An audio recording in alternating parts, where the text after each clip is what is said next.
Përshëndetje të nderuar shikues, jeni me lajmet e orës 11 në Radio Televizionin Publik të Kosovës. Komisioni për Buxhet miratoi projekcionet buxhetore rreth 4.5 milion euro për periudhën janar-qershor 2026 për Radio Televizionin e Kosovës. Në mbledhjen e Komisionit për Buxhet, kryetari i Komisionit Enver Haliti ka theksuar se përfshirja e raportit të RTK-s në rendite është bërë për shkak të urgjencës dhe rrethanave institucionale, ndërsa ushtruesi i detyrës së drejtorit të përgjithshëm të RTK-s Hysen Undozi ka thënë se viti 2025 ka qenë ndër më sfiduesit në historinë e RTK-s. Dihet që jemi para procesit të seancës për presidentit dhe askush nuk e di se si do epilogun e asaj seance, kështu që nuk kam dashur që të rrezikojmë që të mbetet Radio Televizioni i Kosovës pa buxhet dhe të përsëritet situata e njëjtë sikur vitin e kaluar, kur ne si komision mos kemi të drejtë që të mlidhemi, nëse në rastin më të keq shpërndahet kuvendi dhe nuk mund ta ftojmë RTK-n dhe as nuk mund ta bëjmë shpërndarjen e buxhetit për RTK-n për sesionin pranveror dhe 6 muajor e parë. Kemi dorëzuar në projekcionin tonë buxhetor në versionin 0.7% të buxhetit. Përgjithshëm, mirëpo me miratimin e buxhetit për vitin 2026 dhe dekretimin e tij nga ana e presidentes, ne kemi bërë një rishikim të këtij projekcioni dhe e kemi dorëzuar do thotë versionin i cili është i njëjtë sikur i vitit të kaluar.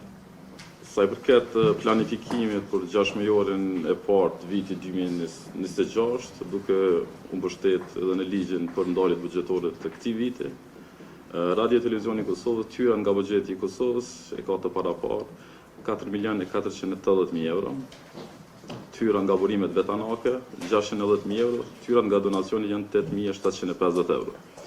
Tyrat e përgjithshme për 6 muajorin e parë 5.098.750 euro. Ndërsa sa i përket planifikimit të shpenzimeve, për paga dhe për pagat e personelit janë 3.786.743 euro, apo nëse përkthehet në përqindje, i bën 85% e buxhetit të ndarë nga Qeveria e Kosovës. Flasim tani për çështjen e presidentit. Kosova ka hyrë në orët vendimtare për çështjen e zgjedhjes së presidentit pa një marrëveshje mes partive politike mbi një emër konkret që do ta siguronte mbështetjen e të paktën 80 deputetëve të kuvendit. Në ditët e fundit ndonë se janë intensifikuar takimet mes Kurtit me Abdigjikun dhe Hamzën, ende nuk ka asnjë ujdi për emrin konkret, edhe pse vendi rrezikon të hyjë në një krizë të re politike. Kryeministri Kurti, partia të cilit ka 57 deputetë në kuvend mjaftueshëm për ta nominuar një kandidat për president, ka theksuar se synon një figurë që mund sigurojë mbi 80 vota në kuvend. Sipas kushtetutës, zgjedhja e presidentit të Republikës së Kosovës duhet bëhet jo më vonë se 30 ditë para përfundimit të mandatit të presidentit aktual. Presidentja Osmani ishte zgjedhur më 4 prill të vitit 2021.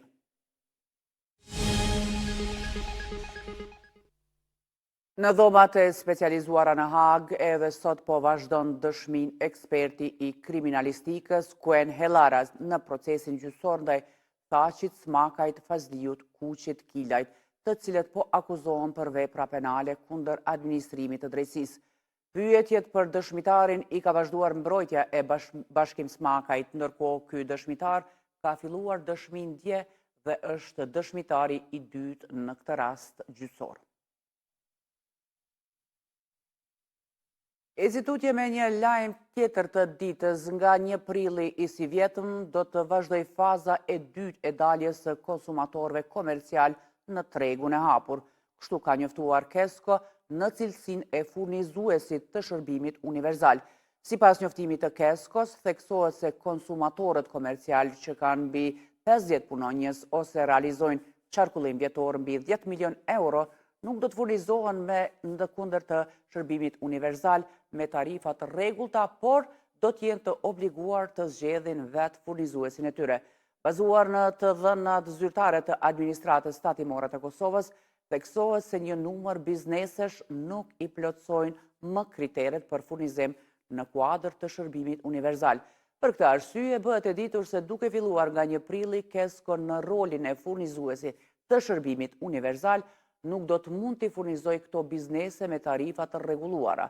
Bizneset përkatëse duhet që deri më 1 prill 2026 të zgjedhin një furnizues të licencuar në tregun e hapur dhe të fillojnë procedurën e ndërrimit të furnizuesit të paktën 21 ditë pune para hyrjes në fuqi të kontratës së re. E për shkak të punimeve do të ndërpritet përkohësisht qarkullimi i trafikut nga udhkryqi Gjakov-Klin deri tek udhkryqi në Gjurgëverik. Ndërprerja e trafikut sipas njoftimit nga Ministria e Infrastrukturës ka filluar dhe do të bëhet nga sot duke nisë në orën 8 dhe do të zgjasë jo më shumë se 48 orë.